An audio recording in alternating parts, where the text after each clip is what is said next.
Howdy and welcome to At Ease with President Mark Welsh. I'm Susan Balabina, Chief of Staff, and we are glad to be here in April. You know, President Welsh, we didn't plan this spring kind of pop of color here we've got. We mixed it up today, not just your basic maroon. Yep, a couple of Easter eggs. Yeah. It's that time of year. That's us. That's us.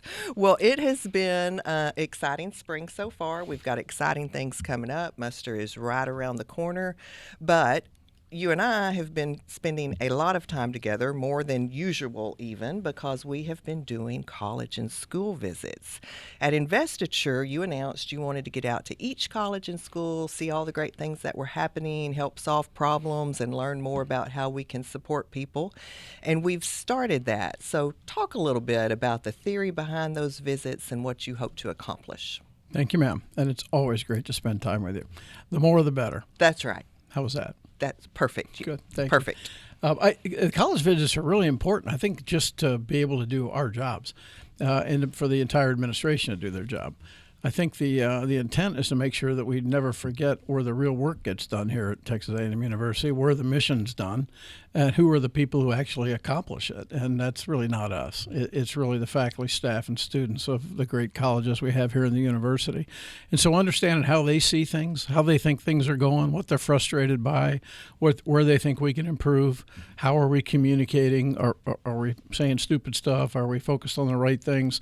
The only way to learn that is to go talk to them. And so I'm really excited about getting out to all the colleges. We've had a chance to visit 4 of them, I think, by the time this will come out. And we'll continue to do that for the rest of the semester and a couple in the early fall. But we'll get to everybody here in the next several months anyway and try and get a feel for how things are going so we can make the improvements we need to. Yeah, I've found it really invigorating to be out where the real work gets done, right, and trying to figure out how we can better support people and hearing things that frustrate people, and it really has been good. So really looking forward to the rest of those. Yeah, it's exciting. You know, the entire staff of the university, our cabinet, they're great teams that work for them. Everybody is committed to this idea that our job is to enable everybody else to do their job. And these visits are just, I think, really critically important to do that.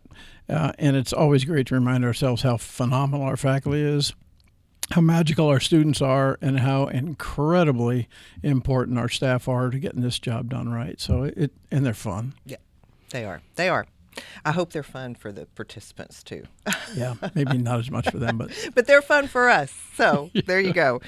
Another thing that has been fun for us is kicking off Texas A&M 2040. So over the past 25 years, we've had significant transformations, and as soon as you came in, you started thinking about, okay, what's next for Texas A&M? And everything that you've done has been in a line with thinking about the future and where we go. So why don't you talk a little bit about how important this is from your perspective, what you hope happens as a result of this strategic planning process, and how people can engage and get involved? Yeah, thank you, ma'am. It's a great question. When I first came into the Bush School as the dean, one of the first things I did was pick up Vision 2020 and read it. And that great effort that happened at the end of the 90s and at the beginning of the 2000s set the stage for the next 20 years of A&M progress and growth. And if you go back and look what was going on at the university in 2000 versus what was going on in 2020 and now in 2025, it's a different place in lots of ways. And Vision 2020 was actually, I thought, a tremendous document because it kind of set the direction that we needed to go. It didn't tell you exactly what had to be done, but it talked about the major issues we'd face. It talked about developing our installation, our infrastructure, our academic programs, our research enterprise, all kinds of things that actually have come true over the last 20 years. I thought it was a pretty darn good roadmap for the university. And we need the same thing for the next 15 years because things are going to change dramatically in that next 15-year period between now and 2040. And I think it's just time for us to sit down, kind of concentrate a little bit, put our heads together and figure out where we think our university's going, and set those same guidelines in place just to keep everybody moving generally in the same direction on some of the key things facing us. Yeah. I've found you'll get different thoughts from different people about strategic plans and their level of usefulness.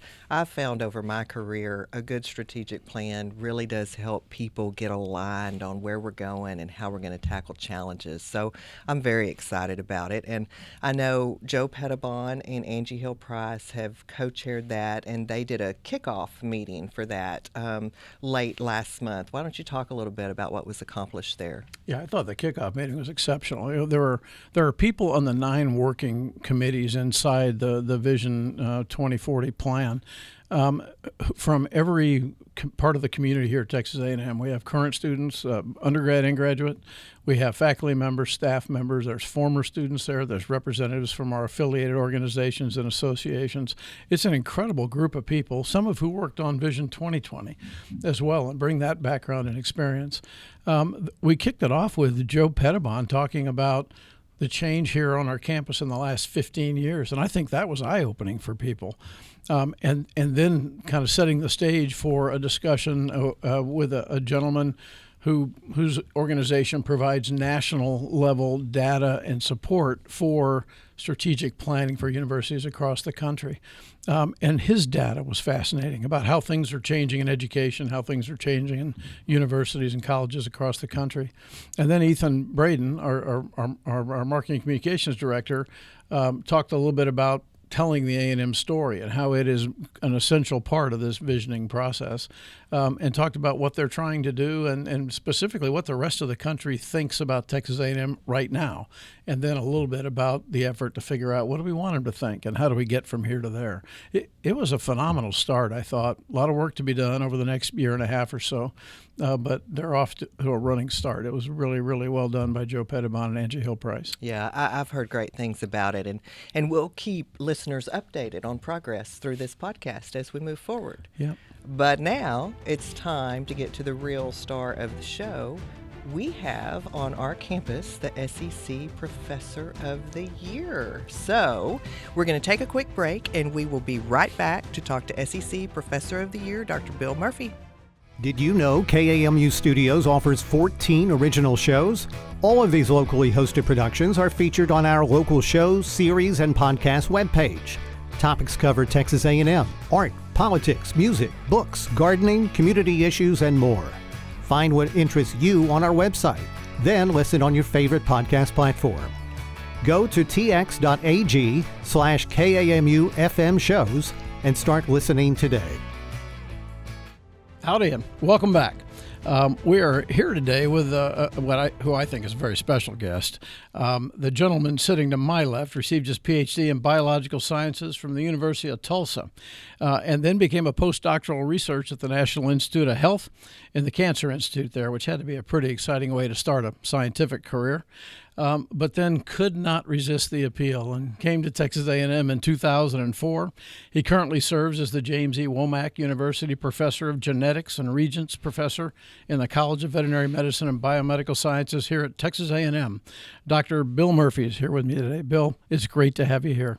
Thank you. I appreciate it. Yes, sir. And most importantly for this podcast, congratulations on your recent selection as the SEC Professor of the Year for 2025. It's a huge award, and you are incredibly deserving. I'm still shocked that I was selected, but very humbled and honored to represent A&M in such a way. So yeah, well, nobody here was shocked, Bill. We'll get into that. I love this opportunity to talk about genomics, which is one of my favorite topics.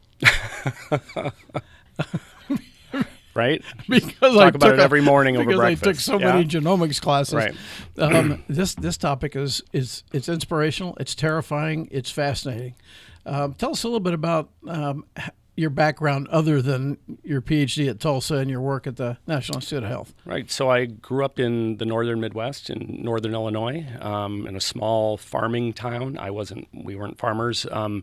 Lived on the very edge of town in a cul-de-sac, and was outside in nature all of the time. And I think I always knew from a young age I liked science. I gravitated towards studying bugs and weird things that my siblings would make fun of me for, dinosaurs. And then over many years, I knew that science was the direction I wanted to take. I didn't really know where. I think we're often sort of pigeonholed into, oh, well, if you're interested in science, you're going to be a doctor, right? And so when I entered my undergraduate career, the first thing I did was join a laboratory. I was looking for a job to have weekend money, and I looked on the job board, and I gained a job in a virology laboratory.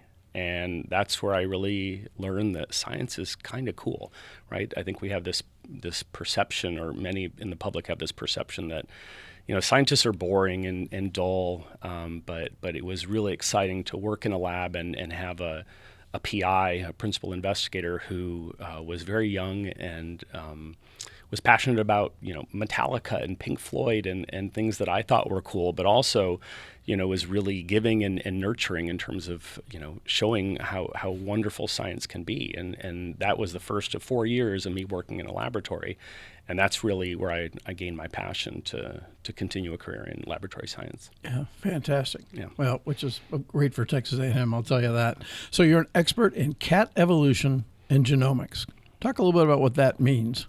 Right. So my background is in genetics and evolutionary biology, and those two sort of disciplines intersect in many really interesting, powerful ways.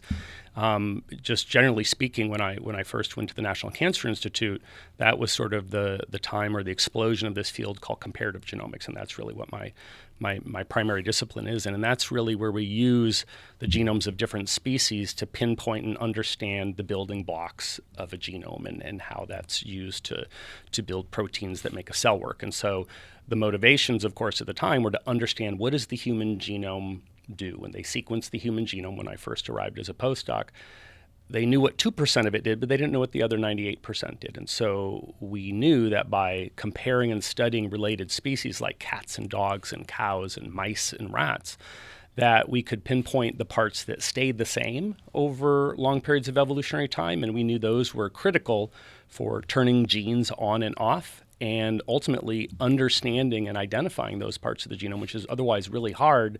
It provides opportunities to better understand and apply those discoveries to, say, turn a gene back on in a patient that has a disease, right? So there's definitely translational applications of comparative genomics where we basically use those distant comparisons between cats and humans to understand what parts of the human genome are the most important.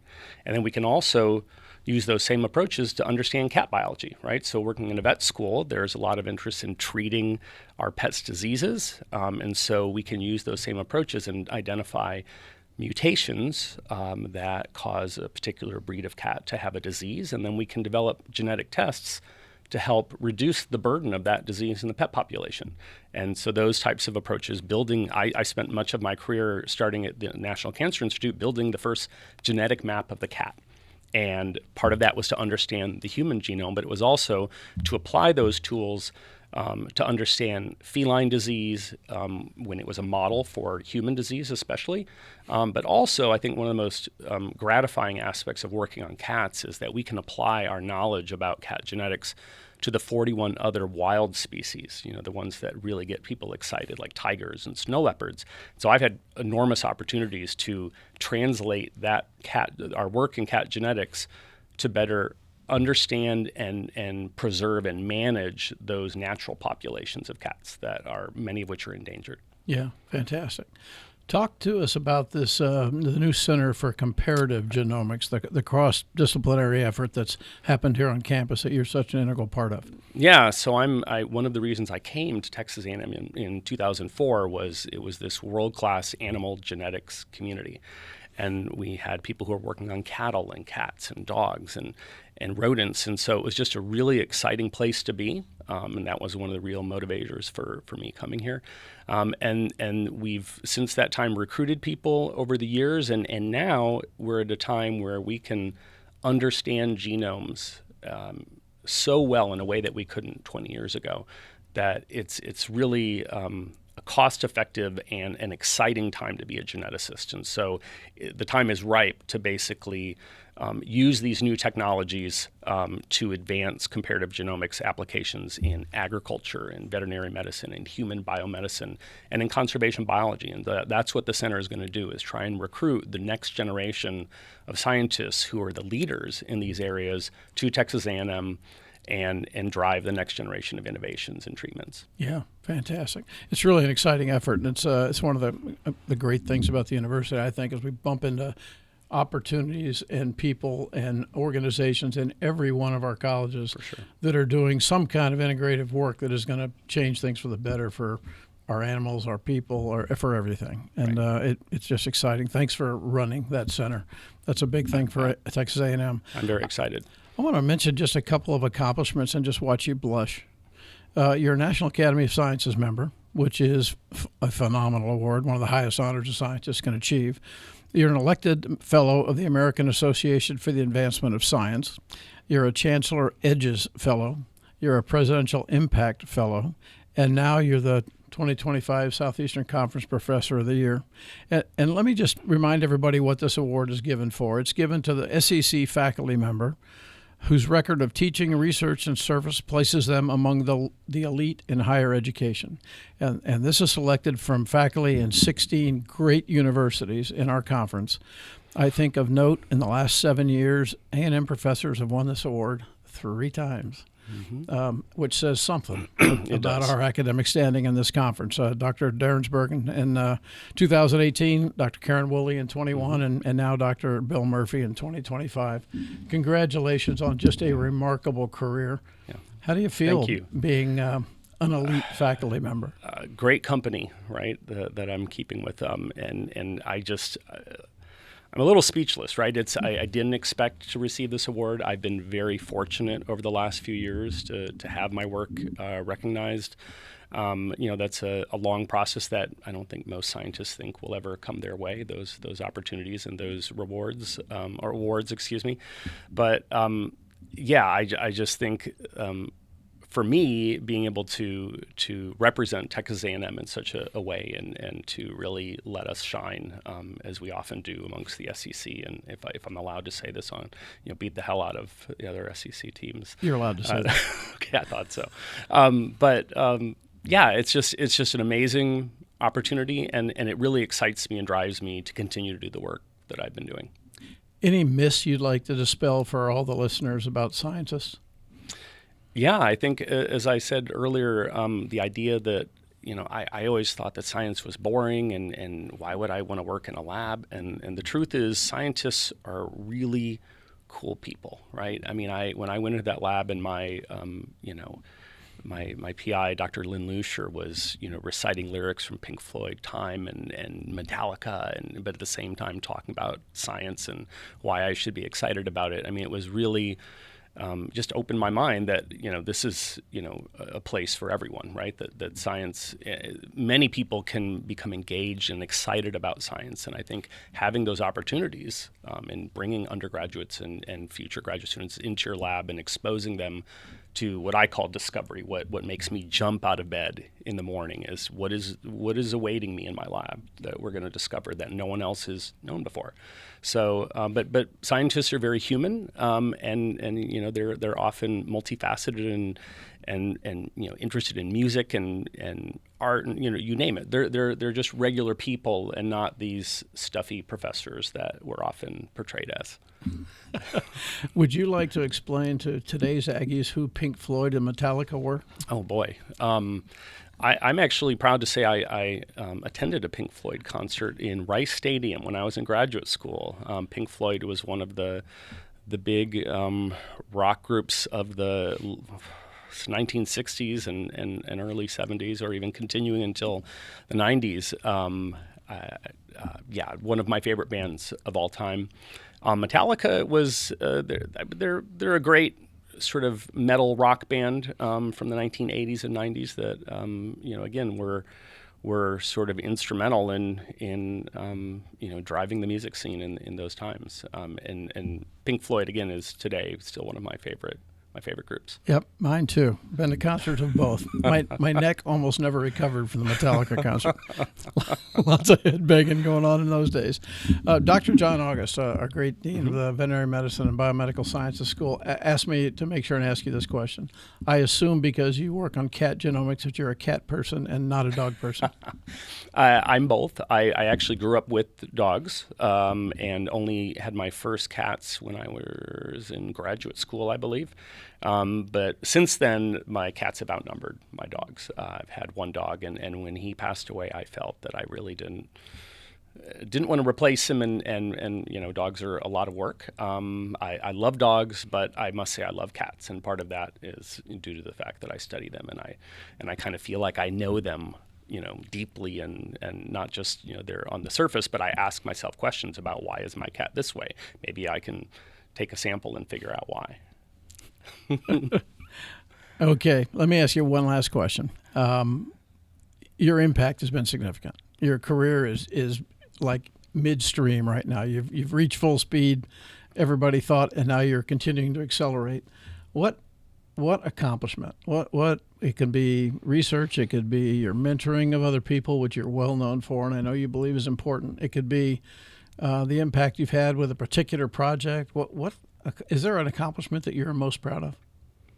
Wow, that's hard to pick, right? I mean, I think I'm proud of both the research that I've done and its contributions in small ways and in some ways large ways to advancing what we know about the human genome.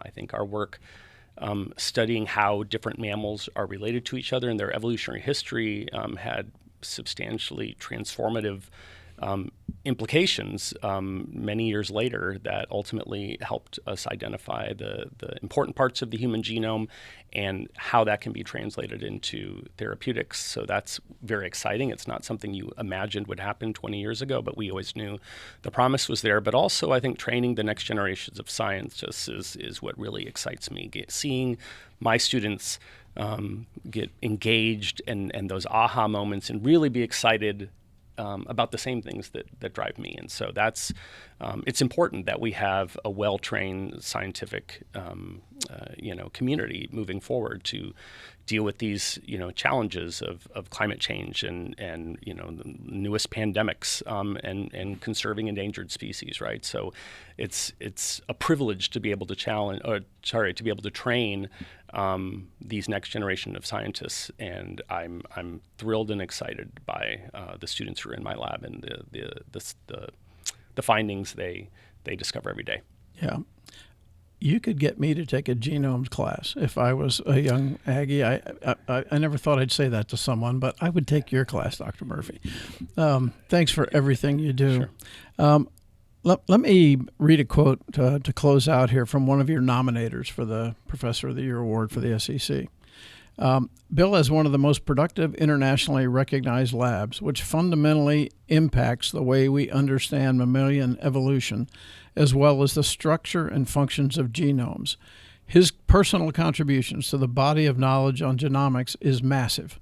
It is no exaggeration to say that Bill Murphy has made many contributions to science as a whole that make our world a better place. That's a pretty good way for me to finish, I think. Dr. Murphy, congratulations on your phenomenal success. Thank you for your contributions to Texas A&M and to the education of Aggies. And don't slow down now. I won't. Thank you, sir. Thank you. Appreciate it. Thanks for being here this morning. All right. We'll be back in a minute.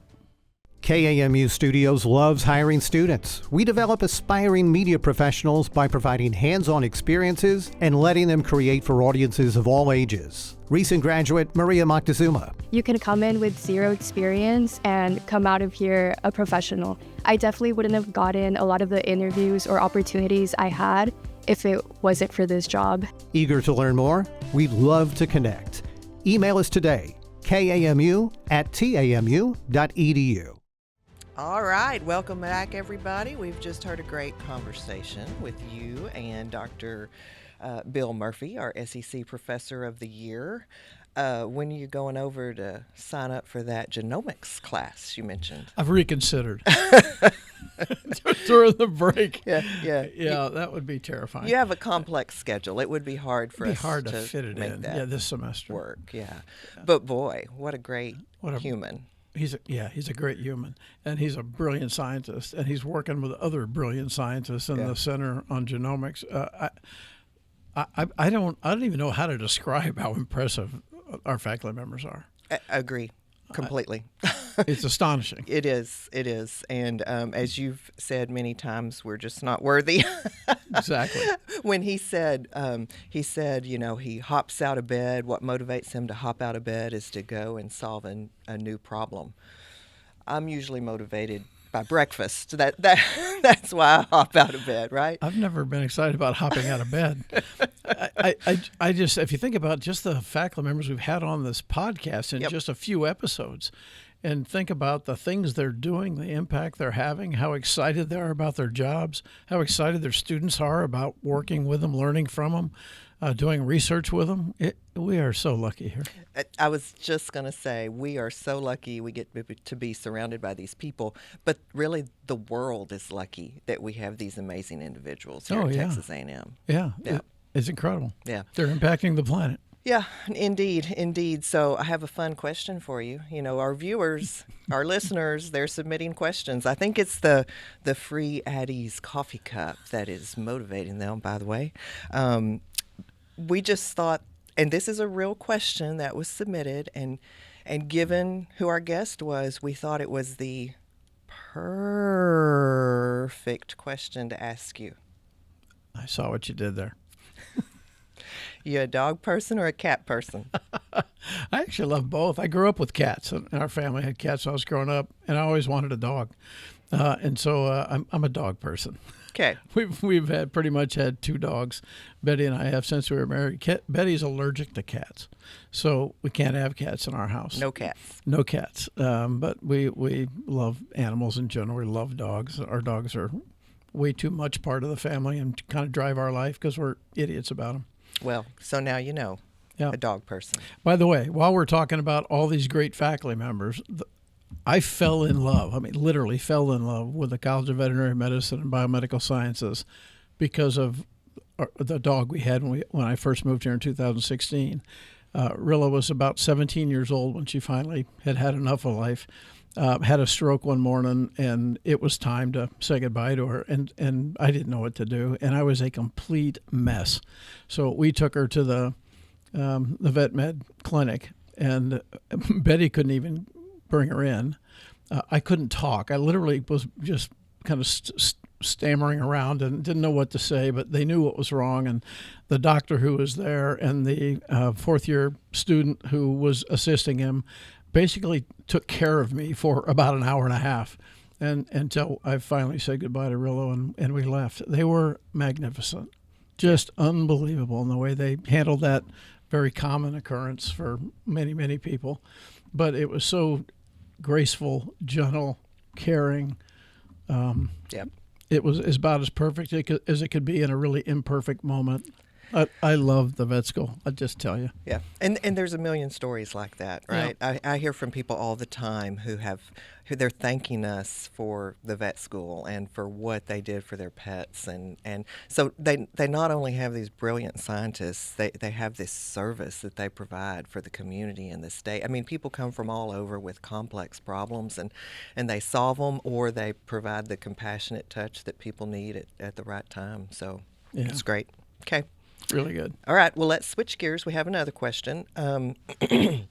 This one is about the federal transition, some of the stop work orders that have come. This is obviously a researcher who submitted this question, and what they said was, my research has not been impacted yet by a stop work order, but it could be, and is there anything I can do or need to know to protect my work?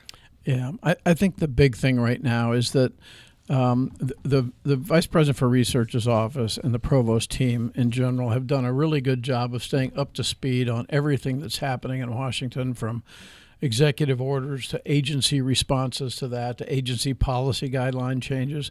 They're posting them all on a web page that's available for everybody to look at and stay current along with them. Our government relations team is spending a lot of time walking through offices and visiting people on the Hill in D.C. to try and keep up with what the congressional perspective is, to get our Texas delegation up to speed on how these things affect not just A&M, but universities and researchers in Texas in particular, so that they can be part of this conversation. And so far, the overall impact on what we do at Texas A&M has not been what I would call significant. Now, let me caution or temper that a little bit with the fact that if it's your program that got cut, or your research team that's been impacted by a freeze in funding, I know it's significant. It's it can be almost catastrophic feeling. So we have got to worry about the impact in every single case on every single researcher and every single project. But in general, if you step back from it, the actual impact is not that significant yet. And we hope that the discussions that are ongoing with the administration and in D.C. will temper a lot of the initial guidance. We'll get back to a place where the important research that we do here primarily continues. I think we will lose some funding, and it may be reduced in other programs. And that's going to be the job we have, is to figure out, if we reduce indirect costs, what does that mean in terms of lab facilities, lab staffs, equipment modernization, et cetera, and what can we continue doing at the same level. And we have to be able to tell the story of the impact of that on the citizens of this country, the citizens of this state, the health of our world, all those things. That's what we should be doing right now. So make sure that the VPR knows your story. It would be my answer to this faculty member, and the impact of if your research is affected, so we can include that in the story we're trying to tell. That's great. A lot of people really working hard on this right now. Yeah, a whole bunch of people.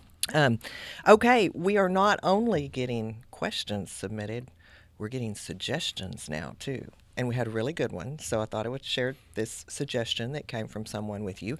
We had a guest lecturer on campus sometime recently, and they felt compelled to send us a suggestion of really highlighting and using this format to highlight some former students who can talk about the ways that A&M impacted them, and then the power of the Texas A&M network. So, gosh, I don't know, we've got about 500,000 to choose from out there in the world. So what do you think about us getting some successful former students on here? Yeah, and we've got some incredibly successful ones. I think it's a great suggestion. Okay. And talk a little bit about, what can you look forward to if you're an Aggie today walking around campus and getting ready to go chase your dream? Yep. Can you catch it? Or will it change and you can still catch it? Or is the future dream going to be better than the current dream? I think it's a great idea. We have the greatest former student network on the planet. We use it for just about everything to help us out here. This would be another great way to use it. All right, so we'll do it. Yes, Very ma'am. good. Good idea. Okay. All right, well, we're out of time. I want to remind everybody to submit your questions, and you get your Addies coffee cup, and you can do that at tx.ag/Addies. We'll see you next month. Okay.